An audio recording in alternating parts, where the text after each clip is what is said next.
पाकिस्तान और IMF programme की मुद्दत खत्म होने में 6 रोज बाकी। वज़ीर-ए-आज़म शहबाज शरीफ को मुआहिदा होने की उम्मीद। कहा आलमी मालियाती इदारे की MD से दोस्ताना माहौल में मुलाकात हुई। तमाम शराइत मुकम्मल कर चुके हैं, अब IMF प्रोग्राम बोर्ड में जाकर मंजूर होना चाहिए। इसहाक डार और IMF की टीम से राबिते में हूँ, सब दुआ करें कि जल्द IMF से मामलात तय पाएं।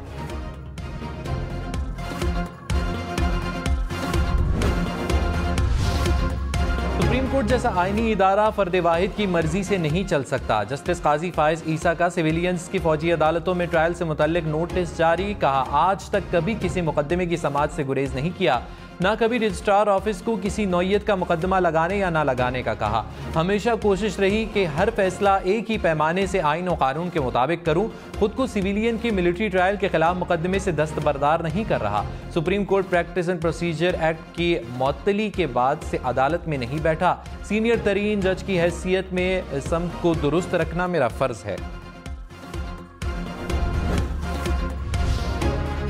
आर्मी एक्ट का इतलाक सिविलियन पर होता है, ये कहना कि सिविलियन का फौजी अदालतों में ट्रायल नहीं हो सकता दुरुस्त नहीं। चीफ जस्टिस उमर अता बंदियाल के सिविलियंस की मिलिट्री कोर्ट में ट्रायल के खिलाफ दरखास्तों में रिमार्क्स। कहा किसी हाजिर सर्विस फौजी अफसर को कौमी सलामती के खिलाफ साजिश के लिए उकसाना संगीन जुर्म है। फौजी को बगावत के लिए उकसाए तो मिलिट्री कोर्ट्स कार्रवाई कर सकती हैं। देखना होगा कि सिविलियंस को फौजी अदालतों के दायरा इख्तियार में लाने का क्या तरीक़ाकार अपनाया गया। इंसदादी दहशतगर्दी अदालत के जज ने किस बुनियाद पर मुकदमात फौजी अदालत मुंतकिल किए। आर्मी एक्ट की शिकों को देखने की जरूरत नहीं, केस की समाअत पीर तक मुलतवी। वज़ीर-ए-आज़म शहबाज शरीफ से चीन के वज़ीर-ए-आज़म की मुलाकात। सीपेक समेत दो तरफ़ा अमूर पर तबादला ख्याल। पाकिस्तान की जोग्राफियाई सालमियत, खुद मुख्तारी और समाजी और माशी तरक्की के लिए चीन की हिमायत का शुक्रिया। चीनी वज़ीर-ए-आज़म ने कहा पाकिस्तान और चीन आयरन बरदार हैं। पाकिस्तान के मफादात के तहफ़्फ़ुज़, माशी तरक्की और अवाम की खुशहाली के लिए अपनी कोशिशें जारी रखेंगे। शहबाज शरीफ से जर्मन चांसलर ओल्फ शोल्स की भी मुलाकात। पाकिस्तान और जर्मनी में तवानाई समेत मुख्तलिफ शोबों में ताउन बढ़ाने पर इत्तेफाक। साबिक़ वज़ीर-ए-आज़म नवाज शरीफ की जुलाई के आखिर या अगस्त में वापसी का इम्कान। हुसैन नवाज ने कहा नवाज शरीफ 2 से 3 रोज में दुबई और सऊदी अरब के लिए रवाना होंगे। फैमिली के साथ 2 हफ्ते गुजारेंगे। ईद सऊदी अरब में मनाएंगे। फैमिली ज़राए के मुताबिक नवाज शरीफ की वतन वापसी का फैसला शहबाज शरीफ से मुशावरत के बाद होगा। वज़ीर-ए-आज़म शहबाज शरीफ पेरिस से लंदन पहुंच गए।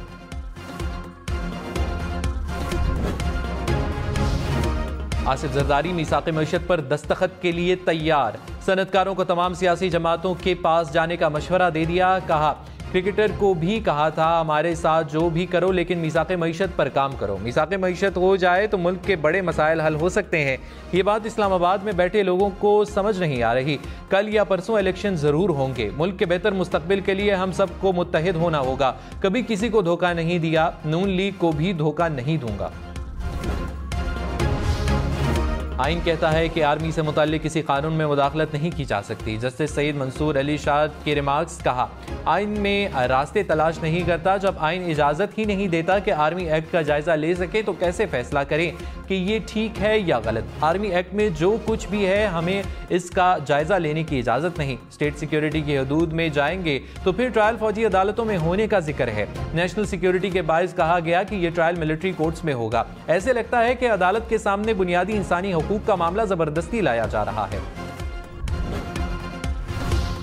वज़ीर दाखिला राना सनाउल्लाह ने कहा हमारे जज इंसाफ नहीं सियासत कर रहे हैं। फौजी अदालतों के खिलाफ दरख्वास्त देने वाले साहिबान पहले चेयरमैन PTI से मिले, फिर चीफ जस्टिस से मिले। 2 सीनियर जजेस ने बेंच को गैर आइनी और गैर कानूनी करार दिया, लेकिन वो बेंच बज़िद है कि फैसला हमने करना है। बेंच पर एतराज़ करने वाले 2 जजेस को माइनस करके 7 जजेस ने केस सुनना शुरू कर दिया। इस जल्दी को तेजी की कौम को समझ आ रही है। आर्मी एक्ट के तहत किसी का ट्रायल नहीं हो सकता तो इसे कलअदम करार दे दें। टाइटैनिक 1 सदी बाद मजीद 5 जिंदगियां ले गया। टाइटैनिक की सैर को जाने वाली लापता आबदोज में मौजूद तमाम अफराद हलाक। आबदोज कंपनी ने ऐलान कर दिया लापता होने वाली आबदोज का मलबा टाइटैनिक के करीब मिल गया। आबदोज में पाकिस्तानी बिजनेसमैन शहजादा दाऊद बेटे समेत सवार थे। यूनान में डूबने वाली कश्ती में 350 पाकिस्तानी सवार थे। 12 पाकिस्तानियों को बचा लिया गया। वजीर दाखिला राना सनाउल्लाह ने कहा 281 मुतासिरा खानदानों ने राबिता किया है।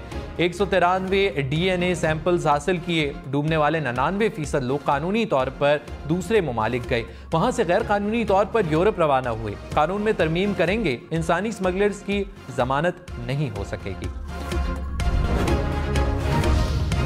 खबरदार, बच्चों को मवेशियों से दूर रखें, एहतियात करें। न्यू कराची में बिफरा जानवर 12 साला बच्चे की जान ले गया। बैल रस्सी छुड़ाकर भागा तो रस्सी बच्चे के पैर में लिपट गई। अफगानिस्तान में गैर कानूनी तौर पर मवेशी मुंतकली रोकने का हुक्म। पेशावर हाई कोर्ट ने फैसला सुना दिया। दरखास्त गुजार ने कहा कुर्बानी के जानवर अफगानिस्तान ले जाने से जानवरों की कीमतें बढ़ गई। केस की समाअत 27 जून तक मुलतवी। आसिफ जरदारी ने कहा पाकिस्तान की बरामदात $100 अरब तक लेकर जाएंगे। भारतीय टिकटॉकर ने कहा $100 अरब की बात करके भंड मारा, ये भंड नहीं, हम करके दिखाएंगे। IMF से मुआहदा होने का इल्म नहीं। पाक ईरान गैस पाइपलाइन जल्द शुरू होगी। सिर्फ 45 मील मजीद गैस लाइन की जरूरत है। पाकिस्तान गोल्डन बास्केट है, सिर्फ चंद खानदानों के अमीर होने से कुछ नहीं होगा। मरियम नवाज से अब्दुल मालिक बलोच की सरबराही में नेशनल पार्टी के वफ्द की मुलाकात। आइंदा इलेक्शन में बलोचिस्तान में सियासी इत्तेहाद पर गुफ्तगू। मुल्की सियासी सूरत हाल पर भी तबादला ख्याल। मरियम नवाज से PTI के मुनहरिफ MNA अफजल ढांडला की भी मुलाकात। मरियम नवाज ने कहा नौजवानों को आगे बढ़ने के मौके देंगे। तालीम, ज़राअत, सनत में नए कारोबार, रोजगार देंगे। बिलावल भुट्टो ने कहा मुस्लिम लीग नून हमारी सियासी यार है। शहबाज शरीफ नून लीग से ज्यादा पीपल्स पार्टी के वजीर आजम है। वजीर आजम के वादे पूरे होते नजर आ रहे हैं। गवाही देता हूँ शहबाज शरीफ जैसा काम का तरीका पहले नहीं देखा। इसहाक डार को बचपन से जानता हूँ। बाकी सबके लिए डार साहब हैं, मेरे लिए डार अंकल हैं। आसिफ जरदारी यारों के यार हैं। हमारी कोशिश होगी मुस्तकबिल में मुस्बत सियासत की जाए। शदीद गर्मी में तवील लोड शेडिंग। कराची, लाहौर, इस्लामाबाद, पेशावर समेत मुल्क भर में बिजली की बंदिश। बिजली का शॉर्टफॉल 6000 मेगावाट से जायद। पेशावर के मुख्तलिफ इलाकों में 10 घंटे तक बिजली की बंदिश। लाहौर में 4 घंटे तक बिजली बंद रहने लगी। इस्लामाबाद और रावलपिंडी में 3 से 4 घंटे तक बिजली बंद। क्वेटा, मुल्तान, बहावलपुर, डेरा इस्माइल खान में भी लोड शेडिंग। कराची के मुख्तलिफ इलाकों में 6 घंटे तक की एलानिया लोड शेडिंग। लियारी, बल्दिया टाउन, गुलजार हिजरी, शाह फैसल और लांडी में बिजली बंद रहने लगी। लियाकताबाद, लाइन्स एरिया, गार्डन और खारादर के इलाके में मुतासर बिजली की बंदिश से पानी का हसूल भी मुश्किल हो गया। के इलेक्ट्रिक के मुताबिक बिजली चोरी और बिल न देने वाले इलाकों में लोड शेडिंग की जा रही है। पीपल्स पार्टी और मुस्लिम लीग नून लोड शेडिंग पर आमने सामने। नून लीग के राना तनवीर का 2013 में बिजली बहरान उरूज पर होने का दावा। कहा हमारी हुकूमत ने जंगी बुनियादों पर लोड शेडिंग का मसला हल किया। खुर्शीद शाह बोले मुतनाज़े बात ना करे। कहा जा रहा है 2013 में बिजली की सूरत हाल ऐसी थी वैसी थी। तहकीकात करके बताया जाए 2013 तक क्या सूरत हाल थी। पीपल्स पार्टी के मीर मनूर तालपुर का कौमी असम्बली से वॉकआउट। वज़ीर आज़म शहबाज शरीफ की पेरिस में ब्राज़ील के सदर से मुलाकात। दो तरफ़ा ताल्लुकात समेत आलमी अमूर पर तबादला ख्याल। शहबाज शरीफ से यूरोपीय कमीशन की सदर की भी मुलाकात। सैलाब ज़दा इलाकों में बहाली और तामीर नौ के अज़म का इजहार। वज़ीर आज़म से इस्लामी तरक्याती बैंक के सदर भी मिले।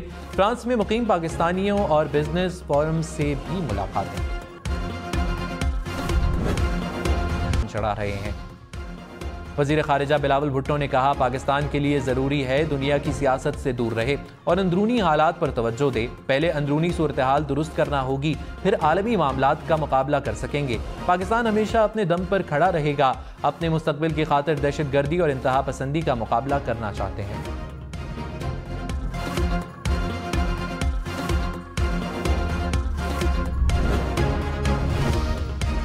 पाकिस्तान ने अमेरिका भारत मुश्तरका बयान यकतरफा और गुमराहकुन करार दे दिया। तर्जुमान दफ्तर खारिजा ने कहा, पाकिस्तान और इसकी दहशतगर्दी के खिलाफ जंग के बारे में इल्ज़ाम लगाना बिल्कुल गलत है। पाकिस्तान ने दहशतगर्दी के खिलाफ जंग में बेमिसाल कुर्बानियां दी। आलमी बरादरी ने पाकिस्तान की कोशिशों को बार बार तस्लीम किया। पाकिस्तान को भारत को जदीद फौजी टेक्नोलॉजीज की मुंतकली पर गहरी तशवीश है। ऐसे इकदाम खित्ते में फौजी अदम तवाज़ुन को बढ़ा रहे हैं। यकतरफा मौक़िफ़ की तौसीक से गुरेज किया जाए।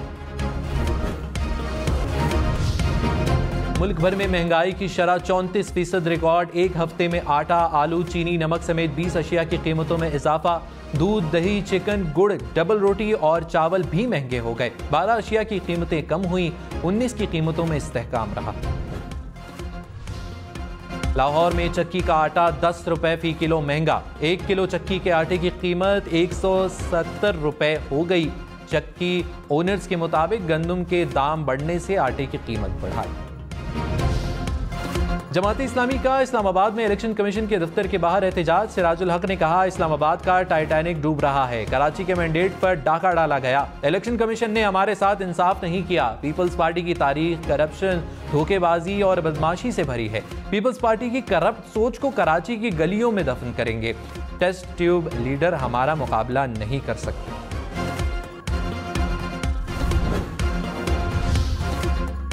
वज़ीर आला सिंध ने मेयर कराची के इलेक्शन में धांधली के इल्जाम मुस्तरद कर दिए। मुराद अली शाह ने कहा, पीपल्स पार्टी शफाफ इंतखाब से मेयर का इलेक्शन जीती। नईमुर रहमान मेयर बनने के लिए PTI से जा मिले। इलेक्शन तारीख बढ़ाने की कोई वजह नजर नहीं आ रही। अगस्त में हुकूमत जाएगी, अक्टूबर में वापस आ जाएगी। पीपल्स पार्टी पूरे पाकिस्तान में हुकूमत बनाती नजर आ रही है।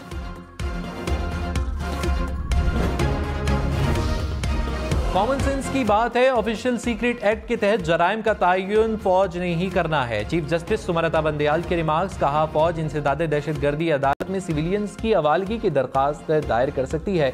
जस्टिस मुनीब अख्तर बोले, मखसूस हालात में आर्मी एक्ट के तहत कार्रवाई हो सकती है। इस्तदा मंजूर कर ली जाए तो आर्मी एक्ट खत्म हो जाएगा। जस्टिस एजाजुल एहसन ने कहा, सिविलियन को बुनियादी इंसानी हकूक के तहत तहफ़्फ़ुज़ पर हर सूरत हासिल है। मिलिट्री कस्टडी में खवातीन नहीं है। अटॉर्नी जनरल ने सुप्रीम कोर्ट में कहा, पूरे मुल्क में 102 अफराद मिलिट्री हिरासत में हैं। एक बच्चे का टेस्ट करा रहे हैं। 18 साल से कम उम्र हुआ तो वापस भेज दिया जाएगा। पंजाब में 81 खवातीन को गिरफ्तार किया गया। 39 जुडिशल रिमांड्स पर हैं। सिंध में 172 अफराद जुडिशल रिमांड पर हैं। इस्लामाबाद में कोई भी पुलिस हिरासत में नहीं। खैबर पख्तूनख्वा में 4 अफराद गिरफ्तार हैं। मामून ख़ुसूसी इरफान कादर ने कहा, मिलिट्री कोर्ट्स केस का जो भी फैसला आए अमल दरामद नहीं हो सकता। जजेस एक दूसरे पर एतमाद नहीं कर रहे तो फैसलों की क्या हैसियत रह जाएगी। ये ऐसा ही है जैसे सुप्रीम कोर्ट ने 14 मई को इलेक्शन कराने का फैसला दिया। मैंने तब भी कहा था कि फैसले पर अमल नहीं हो सकता। कानून है कि अगर फौज सिविलियन की हवालगी का मुतालबा करती है तो हुकूमत को रेफरेंस भेजा जाता है। जस्टिस एजाजुल एहसन के रिमार्क्स। कहा, हुकूमत की मंजूरी पर हवालगी का हतमी फैसला किया जाता है। जस्टिस सईद मज़ाहिर अली अकबर नकवी ने कहा, वफाकी हुकूमत ने कब सिविलियंस की फौजी अदालतों में ट्रायल की मंजूरी दी। 9 मई के वाक़यात के मुकदमात में ऑफिशियल सीक्रेट एक्ट और आर्मी एक्ट से मुतल्लिक दफात कब शामिल की गई। जस्टिस आयशा ए मलिक ने कहा, किन वजूहात की बिना पर सिविलियंस का ट्रायल आर्मी एक्ट के तहत किया जाता रहा है।